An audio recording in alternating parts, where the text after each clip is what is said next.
Bienvenidos a este nuevo vídeo de ejercicio de cálculo resuelto. En este vídeo veremos un ejercicio relacionado con el cálculo de polinomios de Taylor en funciones de varias variables. Recuerda, cada vez que en el vídeo nos den una pista o alguna información clave, aparecerá este símbolo. Intenta parar el vídeo en ese momento y continuar el ejercicio por ti mismo. Y estate también atento a las interpretaciones de los resultados y a las conclusiones de los ejercicios. Cada vez que se hagan, aparecerá este otro símbolo. La ecuación e elevado a x y z más z igual a 1 más e define implícitamente a z como función de x e y. Podemos expresar z como una función g de x e y, alrededor del punto de coordenadas x1 y 1, z1. Usar el polinomio de Taylor de primer grado, centrado en el punto 1, 1, para estimar el valor del número g de 1,01, 0,99.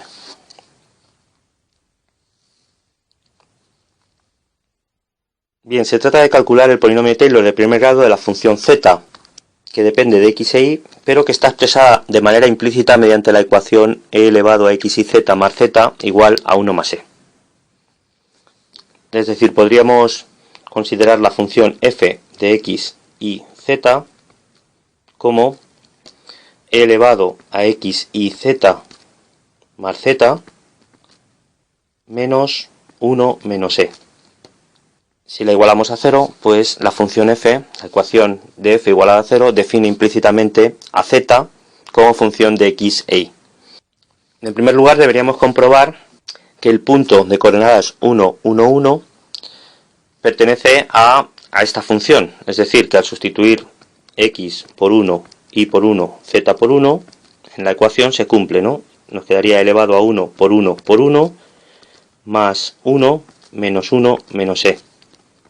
Es decir, elevado a 1 es e, más 1 menos e, y efectivamente se cancela, el 1 se cancela y nos queda que es 0. Así que el punto P pertenece a la función.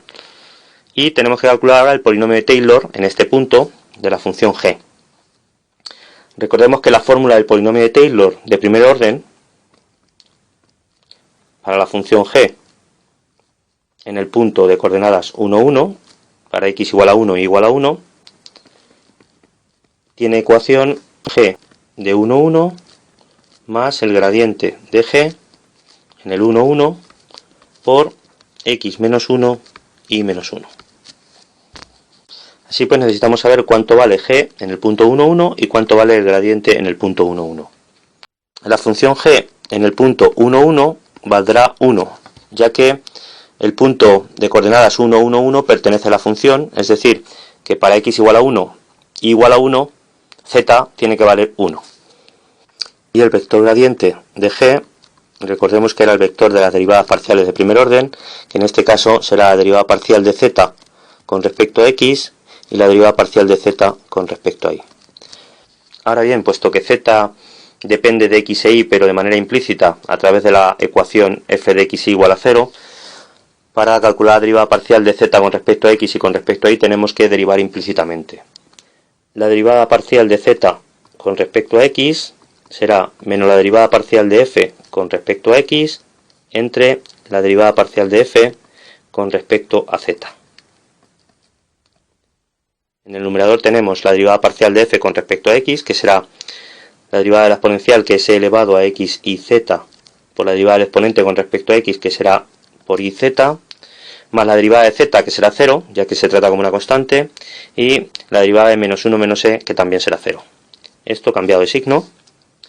Y en el denominador tenemos la derivada parcial de f con respecto a z, que será de nuevo la derivada de la función exponencial, e elevado a x y z, por la derivada del exponente con respecto a z, que será x por y, más la derivada de z, que será 1, y menos la derivada de 1 menos e, que será 0 también.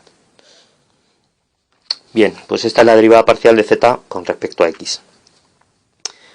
En el punto de coordenadas 1, 1, que es donde tenemos que calcular el gradiente, pues tendremos que la derivada parcial de z con respecto a x en el punto 1, 1 será, sustituyendo, menos e elevado a 1 por 1 por 1 por 1 por 1, dividido entre e elevado a 1 por 1 por 1 por 1 por 1 más 1. Simplificando nos quedará e elevado a 1, que es e, por 1, pues me queda menos e en el numerador, y en el denominador nos quedará también e por 1, que es e, más 1. Del mismo modo calculamos la derivada parcial de z con respecto a y, que será menos la derivada parcial de f con respecto a y, entre la derivada parcial de f con respecto a z. La derivada parcial del denominador ya la hemos calculado antes, que era e elevado a x y z por xy más 1. Y en el numerador tenemos la derivada parcial de f con respecto a y, que será la derivada de la exponencial, e elevado a x y z por la derivada del numerador del exponente con respecto a y, que será x por z. La derivada de z es 0 y la derivada de menos 1 menos e también es 0. Y esto cambiado de signo. Y la derivada parcial de z con respecto a y en el punto 1, 1, sustituyendo nos quedará, en el denominador vamos a tener igual que antes e más 1, y en el numerador menos e elevado a 1 por 1 por 1 por 1 y por 1. Es decir, nos queda igual que antes menos e partido de e más 1. Así pues, el gradiente de g en el punto 1, 1 será menos e partido de e más 1 y menos e partido de e más 1. Finalmente, sustituyendo en la ecuación del polinomio, nos quedará que el polinomio de grado 1 para la función g en el punto 1, 1 tendrá ecuación g de 1, 1, que hemos dicho que es 1, más el gradiente de g en el punto 1, 1, que es el vector menos e partido de e más 1 menos e partido de e más 1 por x menos 1 y menos 1. Es decir, 1 más, y haciendo el producto escalar de estos vectores nos quedará menos e partido de e más 1 por x más e partido de e más 1 menos e partido de e más 1 por y más e partido de e más 1. Y simplificando y sacando factor común menos e partido de e más 1 nos quedará 1 más menos e partido de e más 1 por x más y menos 2. Y esta es la ecuación del polinomio de Taylor de la función g de grado 1 en el punto 1, 1. Finalmente nos piden que utilicemos este polinomio de Taylor para calcular de manera aproximada el valor de g en 1,01 y 0,99.